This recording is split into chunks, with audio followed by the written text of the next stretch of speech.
Oke, recording start. Bismillahirrahmanirrahim. Assalamualaikum warahmatullahi wabarakatuh. Perkenalkan, nama saya Rizka Ditya Surya Pratama, yang biasa disingkat SP, SSIMT. Lalu di pertemuan ke-12 untuk mata kuliah Biokimia Nutrisi, atau bisa disingkat BN ini, saya akan menjelaskan sedikit mengenai zat aditif pada makanan. Ya, pertama-tama sih sebelum saya mulai penjelasannya, mari kita nonton dulu video singkat mengenai What are food additives? Yaitu ya penjelasan singkat mengenai food additives atau zat aditif pada makanan ini. Sumbernya dari European Food Information Council YouTube channel. Oke, kita nonton dulu saja ya.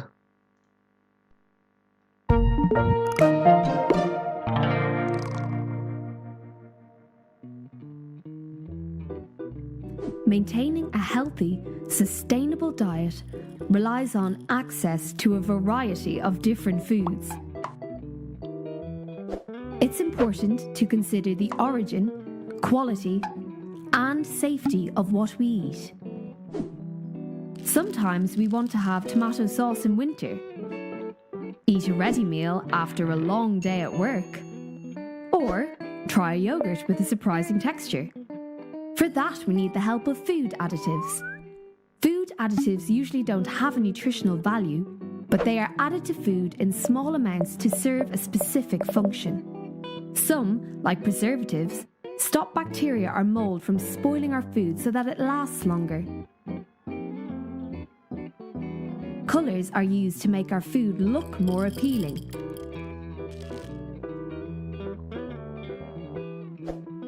Emulsifiers allow water and oils to remain mixed together in an emulsion, for example, in mayonnaise.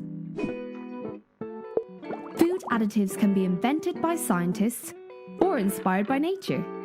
For example, lemons naturally contain an antioxidant called ascorbic acid, also known as vitamin C.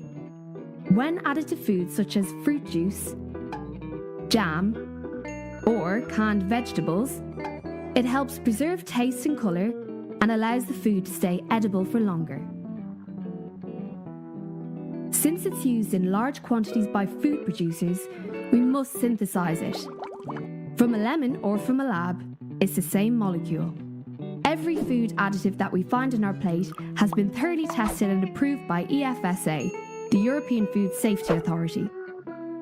The safety of each additive is regularly reviewed based on the latest science. There are rules on how each additive can be used. They specify the type of products and the quantities that are safe for humans. A small number of additives have been linked to negative health effects in sensitive individuals.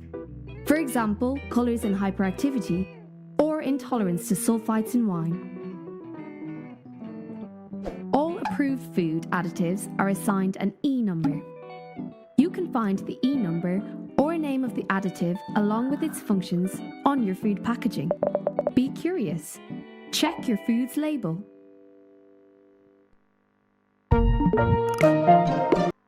Oke, itu kira-kira sekilas mengenai food additive atau zat aditif pada makanan ya. Walaupun di sini mungkin lebih ke standarnya pakai menggunakan UVIC ini, standar Eropa. Saya akan jelaskan secara umumnya dulu. Jadi dari definisi dulu ya seperti biasa. Jadi zat aditif itu adalah segala zat yang ditambahkan dan dicampur ke dalam makanan pada waktu pengolahan makanan, baik itu secara disengaja maupun tidak disengaja. Jadi payung hukumnya itu adalah menurut peraturan pemerintah PP nomor 28 tahun 2004 tentang keamanan, mutu, dan gizi pangan, di mana yang dimaksud tambahan pangan ini adalah bahan yang ditambahkan ke dalam makanan untuk mempengaruhi sifat dan bentuk pangan. Di Indonesia itu sendiri, pemakaian zat aditif sudah diatur dengan ketat ya oleh Departemen Kesehatan, sedangkan pengawasannya oleh Direktorat Jenderal Pengawasan Obat dan Makanan. Itu kira-kira sekilas mengenai zat aditif ini definisinya. Nah, untuk apa sih kita menambahkan zat aditif ini?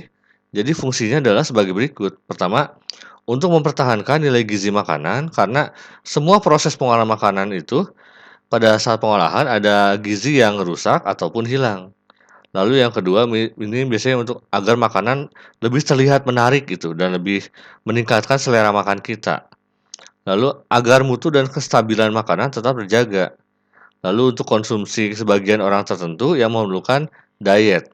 Dan terakhir, nah ini mungkin yang paling banyak digunakan, agar makanan lebih tahan lama disimpan gitu. Berikutnya adalah klasifikasi. Jadi zat aditif ini ada dua ya, yaitu ada yang alami, ada yang sintetik atau buatan, seperti yang sudah dijelaskan di video barusan.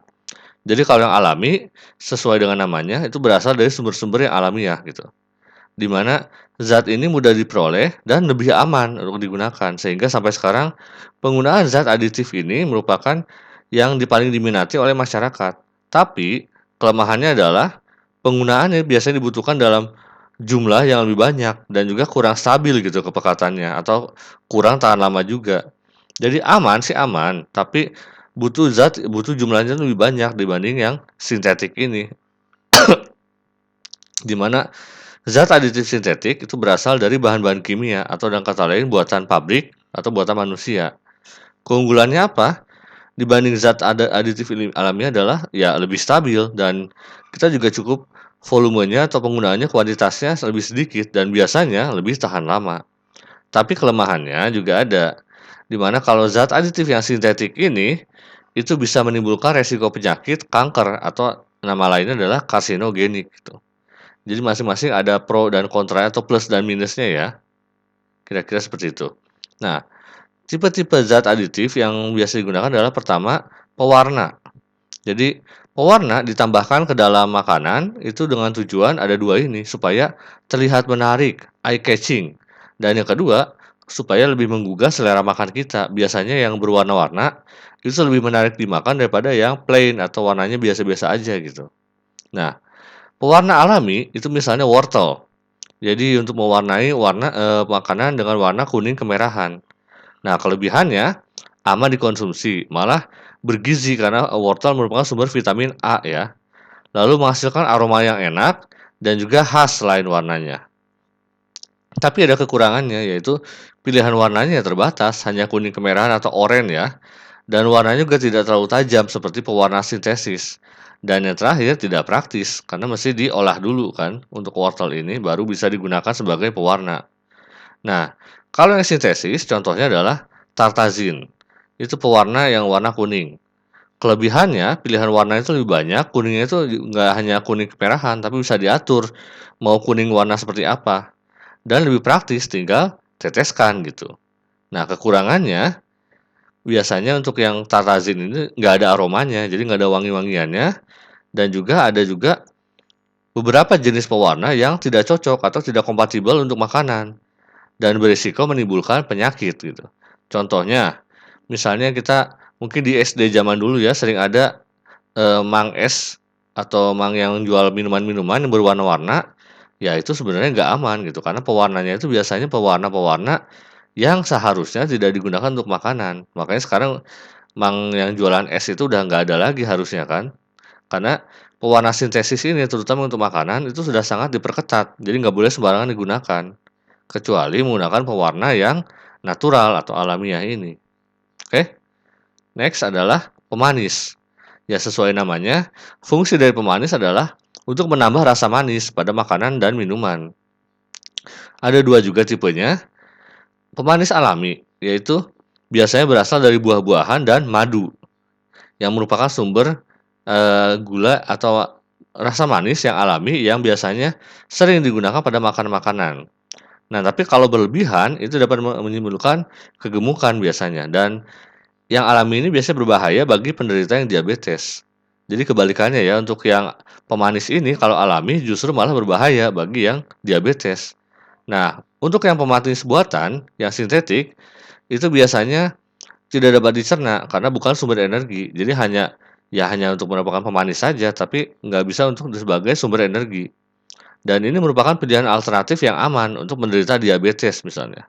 Contohnya sakarin, natrium siklamat, magnesium siklamat, kalsium siklamat, dan aspartam. Di mana pemanis buatan ini manisnya puluhan kali lebih manis dibandingkan pemanis alami. Sehingga cukup sedikit saja gitu yang digunakannya dibanding pemanis alami yang biasanya kalau kita pakai madu kan butuh agak banyak ya supaya manisnya kerasa gitu. Tapi ini juga ada bahayanya kalau pemanis buatan ini, di mana kalau berlebihan itu akan merangsang tumor kandung kemih dan sama sifatnya adalah karsinogenik. Jadi sama ada pro, ada plus, ada minusnya juga untuk masing-masing pemanis, baik yang alami maupun yang buatan. Oke. Next adalah, nah ini mungkin yang paling banyak digunakan, pengawet. Di mana fungsinya adalah untuk menghalang pembiakan mikroorganisme seperti bakteri-bakteri supaya makanan lebih tahan lama.